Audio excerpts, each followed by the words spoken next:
نبی پاک علیہ السلام نے فرمایا جنت میں بھی کچھ لوگ اللہ کی بارگاہ میں عرض کریں گے یا اللہ بڑی دیر کے فارغ ہیں کھیتی باڑی کرنے کی اجازت نہیں دے دیتا۔ جنت میں بھی کچھ بندے کہہ دیں گے۔ کچھ لوگوں کو کام کرنے کی عادت پڑی ہوتی ہے نا، وہ ہمارے بزرگوں سے کہا جاتا تھا نا اب آپ کام نہ کریں، بچے بچیاں کر رہے ہیں، تو بڑے کہتے تھے جے میں بہ گیا تو پھر میں بہ گیا، مجھے کچھ کرنے دو۔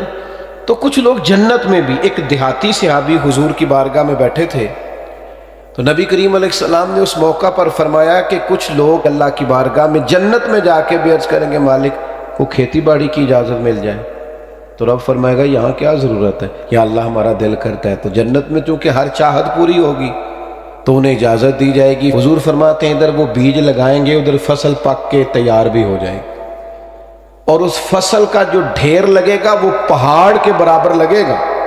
تو وہ دیہاتی صحابی پتہ حضور سے کیا کہنے لگے یا رسول اللہ یہ قریشیوں یا انصاریوں میں سے لوگ ہوں گے، وہی ہیں زیادہ کھیتی باڑی کے شوقین، ہم تو نہیں ہوں گے۔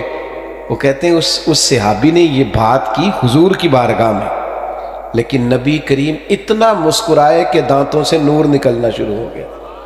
سرکار گویا خوش ہو گئے بات سن کے، انہوں نے ایک کلام کیا، ایک بات کی، حضور کی بات پر ایک تبصرہ کیا کہ یہ کھیتی باڑی انصار مدینہ کا طریقہ ہے یا قریش کا طریقہ، تو حضور یہ قریشی یا انصاری ہوں گے یہی کہیں گے ہم نے کھیتی باڑی کرنی، ہم تو نہیں کرتے۔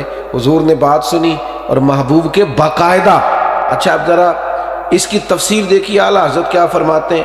فاضل بریلوی فرماتے ہیں یہ جو حضور کے دانت ہیں نا یہ نور کے گچھے ہیں، اور جب حضور ہنستے تھے تو ان سے نور کے لچھے جڑتے، اور پھر بنتا کیا تھا؟ فرماتے ہیں کہ رنگ اس طرح کا بنتا تھا جس طرح تاروں کی نزہت نہیں ہوتی، لڑیاں نہیں بنی ہوتی تاروں کی۔ فاضل بریلوی کہتے ہیں جس کے گچھے سے لچھے جڑے نور کے، ان ستاروں کی نزہت پہ لاکھوں سلام، اور جس کی تسکین سے روتے ہوئے ہنس پڑیں اس تبسم کی عادت پہ لاکھوں سلام۔ اور ایک مقام پہ اعلیٰ حضرت فرماتے ہیں ان کی مہک نے دل کے گنچے کھلا دیے ہیں، جس راہ چل دیے ہیں کوچے بسا دیے ہیں، ان کے نثار، نثار کا معنی قربان جاؤں، کہتے ان کے نثار کوئی کیسے ہی رنج میں ہو وہ جب یاد آ گئے ہیں سب غم بھلا دیے۔ ان کے نثار کوئی کیسے ہی رنج میں ہو جب یاد آ گئے ہیں تو سب غم۔ حضور مسکراتے اور مسکرانے کو پسند کرتے۔